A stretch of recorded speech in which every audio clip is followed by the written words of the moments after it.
Hi friends, Kisan വാനിയുടെ പുതിയൊരു വീഡിയോയിലേക്ക് നിങ്ങൾക്ക് ഏവർക്കും ഹൃദ്യമായ സ്വാഗതം. ഇന്ന് നമ്മൾ ശീതകാല പയർ കൃഷി, അതായത് റോക്കറ്റ് പയറാണ്. റോക്കറ്റ് പയർ, ഇതാണ് റോക്കറ്റ് പയർ. ഇപ്പം ഇത് ഒരു 90 സെൻറ്റിമീറ്ററോളമൊക്കെ നീളം വരും. അപ്പോൾ ഈ പയർ കൃഷിയാണ് നമ്മൾ ചെയ്തിരിക്കുന്നത്. ഇപ്പം പയറെല്ലാം പടർന്നു നമ്മുടെ ഇതിലൊക്കെ കയറി, പന്തലിലൊക്കെ കയറി പൂത്തു തുടങ്ങിയിട്ടുണ്ട്, കായ്ച്ചു തുടങ്ങിയിട്ടുണ്ട്. അപ്പോൾ ഇതാണ് നല്ല നീളമുള്ള പയറാണ്. ഇത് ധാരാളം പയറുണ്ടാകുന്നതാണ്. ഇത് ഹൈബ്രിഡ് സീഡാണ്. ഉണ്ടാ. ഇപ്പോൾ കൂടുതൽ വീഡിയോയിലേക്ക് നോക്കുക. ഓക്കെ, കണ്ടില്ലേ എന്ത് മനോഹരമായിട്ടാണ് ഇവൻ്റെ വളർന്ന് പന്തലിച്ചതേ, പന്തലിലേക്ക് ഇങ്ങനെ കയറിക്കൊണ്ടിരിക്കുന്നത്. കണ്ടില്ലേ നല്ല പൂക്കളൊക്കെ എന്ത് ഭംഗിയായിട്ടാണ്. കണ്ട ചിനപ്പൊക്കെ കണ്ടോ? കണ്ടോ ഓരോ മുട്ടിലും കണ്ട ഒരുപാട് ചിനപ്പുകളാണിതേ.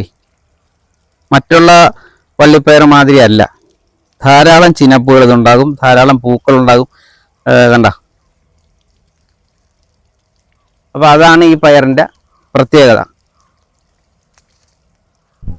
ഏറ്റവും കൂടുതൽ ഇപ്പോൾ ആൾക്കാർ കൃഷി ചെയ്യുന്ന ഒരു പയർ വള്ളിപ്പയറിൽ ഈ റോക്കറ്റ് പയർ തന്നെയാണ്. കാരണം ഇത് പിന്നെ ഒരു 60 സെൻറ്റിമീറ്ററോളം നീളം വരും ഇതിന്. പിന്നെ നല്ല വണ്ണം ഉണ്ടാകും, തൂക്ക കൂടുതലുണ്ടാകും. അങ്ങനെയുള്ള ഒരുപാട് പ്രത്യേകതകൾ ഇതിനുണ്ട്. ഇപ്പം ഇതൊരു 38 ദിവസമായിട്ടുണ്ട് ഇത് നട്ടിട്ട്. നമ്മളിത് വിത്ത് നട്ടതാണ്. വിത്ത് നട്ട് 38 ദിവസം കൊണ്ട് എന്തായാലും ഇത് പന്തലിൽ കയറി നല്ല രീതിയിൽ തന്നെ ഇവൻ അങ്ങനെ വളർന്നുകൊണ്ടിരിക്കുകയാണ്. അപ്പം നമ്മളിതിന് ചെയ്ത വളം എന്താണെന്ന് വെച്ചാൽ, നമ്മൾ ചെയ്തേക്കുന്നത് ചാണകപ്പൊടി, പിന്നെ ട്രൈക്കോട്ടർമ, കുറച്ച് ബയോ കമ്പോസ്റ്റ്, പിന്നെ കുറച്ച് ഗ്രീൻ മീലി, പിന്നെ സാഗരിക ഗോൾഡ് എന്നൊരു ഇഫ്കോയുടെ ഒരു പ്രോഡക്റ്റ് ഉണ്ട്, ഗ്രാനുവൽസ് ആണ്. ആ സാധനം കൂടി മിക്സ് ചെയ്താണ് നമ്മളിത് ബെഡ് ഉണ്ടാക്കിയിട്ട് ബെഡിൽ അടിവളമായിട്ട് ഇങ്ങനെ കൊടുത്തത്. അപ്പോൾ അതിന് ശേഷം വേറെ വളങ്ങളൊന്നും ഇതേവരെ നമ്മൾ ചെയ്തിട്ടില്ല. കണ്ട, ഇത് തീരെ ചെറുപ്പത്തിലെ തന്നെ ഇതിൻ്റെ പയറിൻ്റെ നീളം കണ്ട, നീളം ഇപ്പോൾ കുറച്ച് ഒരുപാട് അങ്ങനെ കൂടുതലാണ്. അപ്പോൾ കണ്ട നീളമൊക്കെ നന്നായിട്ടുണ്ട്. അതുപോലെ തന്നെ ഇലയും നല്ല മനോഹരമായിട്ടുള്ള ഇല, പൂക്കളും ധാരാളമായിട്ട് പൂക്കളുണ്ട്.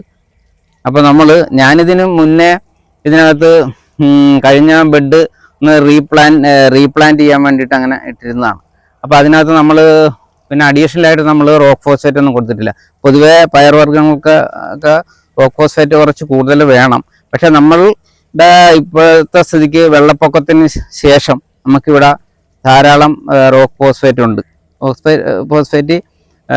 ഫോസ്ഫറസ് ഇവിടെ കൂടുതലാണ്.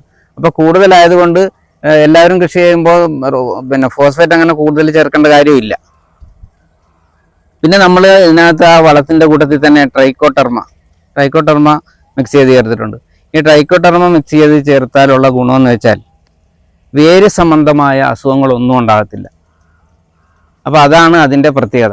പിന്നെ നമ്മളിത് ഇപ്പോൾ ഒരു 38 ദിവസം കഴിഞ്ഞില്ല, ഇനിയിപ്പോൾ നമുക്കൊരു 15 ദിവസം കൂടുമ്പോൾ നമുക്ക് സിഡോമോണസ്, ബിവേറിയ, അപ്പോൾ വാമ്, ഇതൊക്കെ ഇതെല്ലാം മിത്രകുമിളാണ്. അപ്പോൾ ഇത് മറ്റുള്ള രോഗങ്ങളുണ്ടാക്കുന്ന കീടങ്ങളെ ഇവൻ പ്രതിരോധിച്ച് നശിപ്പിക്കും. അപ്പോൾ അതുകൊണ്ട് ഒരു പരിധി വരെ ഇതൊക്കെ ഉപയോഗിച്ച് കഴിഞ്ഞാൽ നമുക്ക് പിന്നെ രോഗം വരാനുള്ള സാധ്യത കുറവാണ്. അപ്പോൾ നമ്മൾ ചെയ്യേണ്ടതെന്ന് വെച്ചാൽ ഒരു 15 ദിവസം കൂടുമ്പോൾ ഇത് ഒരു 10 ഗ്രാം, അല്ലെങ്കിൽ പിന്നെ ഇപ്പോൾ സിഡോമോണസ് പിന്നെ പൗഡറായിട്ട് കിട്ടും, അതുപോലെ തന്നെ ലിക്വിഡായിട്ടും കിട്ടും. ബിവേറിയയും അതുപോലെ ലിക്വിഡായിട്ടും 2 രീതിയിലും കിട്ടും. അപ്പോൾ പൗഡറായിട്ട് വരുന്നത് ഒരു 10 ഗ്രാം 1 ലിറ്റർ വെള്ളത്തിൽ ചേർത്ത് ഇലകളിൽ അങ്ങ് സ്പ്രേ ചെയ്ത് കൊടുക്കുക. അപ്പോൾ ഒരു 15 ദിവസം ഇങ്ങനെ സ്പ്രേ ചെയ്ത് കൊടുത്തു കഴിഞ്ഞാൽ നമുക്ക് ഈ പൂർണ്ണമായിട്ട് നമുക്ക് ഈ ജൈവ കൃഷിയിലൂടെ തന്നെ, ജൈവ പ്രയോഗത്തിലൂടെ തന്നെ നമുക്ക് ഈ പയറിനെയും കൃഷികളെയൊക്കെ സംരക്ഷിക്കാനായിട്ട് സാധിക്കും. ഇപ്പം നമ്മൾ ആദ്യം ചെയ്തതിന് ശേഷം വീണ്ടും അടുത്ത പല പല ഘട്ടങ്ങളായിട്ടാണ് ഇപ്പോൾ ഈ പയർ നട്ടിരിക്കുന്നത്. അപ്പോൾ ചിലതൊക്കെ കിളിർത്ത് വള്ളി വീശി ഇങ്ങനെ തുടങ്ങുന്നതേ ഉള്ളൂ, പൂത്തൊന്നും വന്നിട്ടില്ല. മറ്റേതെന്ന് വെച്ചാൽ അതിന് കുറച്ചുകൂടി പ്രായം കുറഞ്ഞതുകൊണ്ട് അത് കിളുത്ത് വരുന്നതേ ഉള്ളൂ. അതുമൊക്കെ ഇപ്പം നല്ല രീതിയിലാണ് വരുന്നത്. അപ്പോൾ ഇത് നമ്മൾ ഇതുപോലുള്ള ഇത് ഈ സിഡോമോണസ് സ്പ്രേ ചെയ്താലുള്ള ഗുണമെന്ന് വെച്ചാൽ പൂക്കൾ പൊഴിയില്ല, പൂക്കൾ പിടിച്ച് നിൽക്കും. അതാണ് അതിൻ്റെ പ്രത്യേകത. പിന്നെ നമുക്ക് വളപ്രയോഗം, രാസവളപ്രയോഗം ചെയ്യാൻ പറ്റും, മറ്റുള്ള ജൈവവള പ്രയോഗങ്ങളും ചെയ്യാൻ പറ്റും. നമ്മൾ രാസവളം എന്ന് പറഞ്ഞാൽ 19-19-19 അത് നമ്മൾ ചെടികളിൽ സ്പ്രേ ചെയ്ത് കൊടുക്കുന്നതാണ്. അപ്പോൾ അത് സ്പ്രേ ചെയ്തും കൊടുക്കാം, ഇപ്പോൾ ട്രിപ്പ് വഴിയും നമുക്ക് കൊടുക്കാം. അപ്പോൾ 1 ലിറ്റർ വെള്ളത്തിൽ ഒരു 2 ഗ്രാം ചേർത്ത് സ്പ്രേ ചെയ്ത് കൊടുക്കുകയാണെന്നുണ്ടെങ്കിൽ അത്യുൽപാദനം ഉണ്ടാകും. അതുപോലെ തന്നെ ധാരാളം പൂക്കളുണ്ടാകും, കായ്കളും ഒക്കെ ധാരാളം ഉണ്ടാകും. അപ്പോൾ അതും നമുക്ക് ഉപയോഗിക്കാൻ പറ്റുന്നതാണ്. അപ്പോൾ ഇപ്പോൾ പച്ചക്കറി കൃഷി ചെയ്യാൻ ആഗ്രഹിക്കുന്നവർ ചെയ്താൽ നല്ല സമയമാണ്. കാരണം എന്ന് വെച്ചാൽ ഇപ്പോൾ മണ്ഡലകാലമൊക്കെ ആയതുകൊണ്ട് പച്ചക്കറികൾക്കൊക്കെ നല്ല വിലയാണ്. അതുപോലെ തന്നെ തമിഴ്നാട്ടിൽ നിന്നും ആന്ധ്രയിൽ നിന്നും പച്ചക്കറികൾ വരുന്നില്ല. അവിടെ വെള്ളപ്പൊക്കം ആയതുകൊണ്ട് പിന്നെ കൃഷികളൊക്കെ ധാരാളം നശിച്ചു പോയിരിക്കുകയാണ്. അപ്പോൾ അവിടുന്ന് ഉള്ള വരവ് കുറവുണ്ട്. അതുകൊണ്ട് ഇവിടെ പച്ചക്കറിക്ക് നല്ല വിലയാണ്. ഉള്ള പച്ചക്കറിക്ക് നല്ല വില കിട്ടും. അതുപോലെ തന്നെ ഈ കൃഷി ചെയ്യുന്നവർ ഇപ്പം നമ്മൾ വിത്ത് കിളുത്തത് വാങ്ങിച്ചാണ് ഒരുപാട് പേര് ചെയ്യുന്നത്. അപ്പോൾ വിത്ത് കിളുത്തത് വാങ്ങിച്ച് ചെയ്യുമ്പോഴുള്ള ഗുണമെന്ന് വെച്ചാൽ 15 ദിവസം പ്രായമുള്ള വിത്ത് നമുക്കൊരു 3 രൂപയ്ക്കും 3.5 രൂപയ്ക്കൊക്കെ കിട്ടും, ചിലപ്പോൾ 2-2.5 രൂപയ്ക്കൊക്കെ കിട്ടും. പക്ഷേ അതെന്ന് പറഞ്ഞാൽ ഏത് സൈസുള്ള പിന്നെ വിത്ത് കിളുത്താണെന്ന് നമുക്കറിയാൻ പറ്റിയല്ല.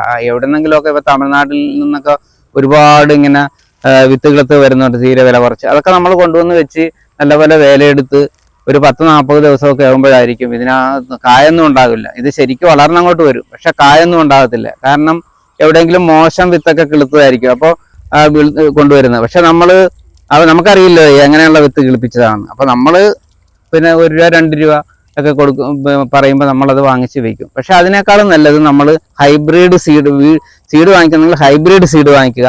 അല്ലെങ്കിൽ നല്ല സീഡ് തന്നെ ഇപ്പോൾ നാച്ചുറൽ ആയിട്ടുള്ള സീഡുകൾ ഒറിജിനൽ തന്നെ വരുന്നുണ്ട്. അതൊക്കെ നല്ല ഈൽഡ് കിട്ടുന്നതാണ്. അപ്പോൾ അത് വേണമെങ്കിലും നമുക്ക് ഉപയോഗിക്കാവുന്നതാണ്. അതാകുമ്പം ഒരു സീഡിന് 1 രൂപയ്ക്കൊക്കെ താഴെ വരത്തുള്ളൂ. ഇപ്പം പിന്നെ പടവലം സീഡിന് വില കൂടുതലാണ്, പാവലിന് വില കൂടുതലായിരിക്കും. അതുപോലെ തന്നെ പിന്നെ തണ്ണിമത്തൻ അതിന് വില കൂടുതലാണ്. അപ്പോൾ അതൊക്കെ നമ്മൾ പിന്നെ വാങ്ങിച്ച് വിത്തുകൾ പിക്കുന്നതാണ് ഏറ്റവും നല്ലത്. അപ്പോൾ സുഹൃത്തുക്കളെ, നിങ്ങൾ ലോ കോസ്റ്റ് ടെക്നോളജിയിൽ കൃഷി ചെയ്യാൻ നോക്കുക.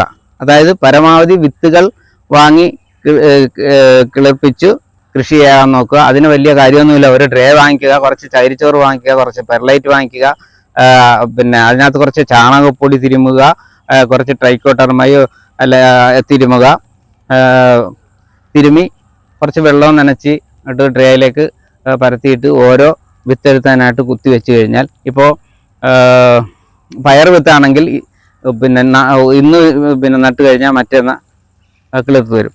പിന്നെ അതുപോലെ തന്നെ നമ്മുടെ ഇത് മുളകൊക്കെ ആണെങ്കിൽ ഒരു 5 ദിവസം 6 ദിവസം ആകുമ്പോഴത്തേന് കിളുത്ത് വരും. അപ്പോൾ അതൊക്കെ വളരെ സിമ്പിളാണ്. നമുക്കപ്പോൾ കൃഷിയിൽ നമുക്ക് കിട്ടുന്ന ഒരു ഏണിങ്സ് ആണ് ഈ വിത്ത് പിന്നെ ലിങ്സ് നടുന്നതും വിത്ത് പിന്നെ സീഡ് നടുന്നതും തമ്മിൽ. അപ്പോൾ അതൊക്കെ നമുക്കൊരു കൃഷിയിലുള്ള ഒരു ലാഭമാണ്. അപ്പോൾ ലാഭമായിട്ട് കൃഷി ചെയ്യാൻ നോക്കുക. അപ്പോൾ സുഹൃത്തുക്കളെ, നിങ്ങൾ പയറെല്ലാം കണ്ടല്ലോ, താല്പര്യം ഉണ്ടാകും. വീഡിയോ ഇഷ്ടമായെങ്കിൽ പൈസ കൂടുതൽ വരുമ്പോൾ സുഹൃത്തുക്കളെല്ലാവരും ഇതേപോലെ പുതിയ വിശേഷവുമായി വരുന്നവരെ ഓക്കെ, ബൈ, താങ്ക് യു.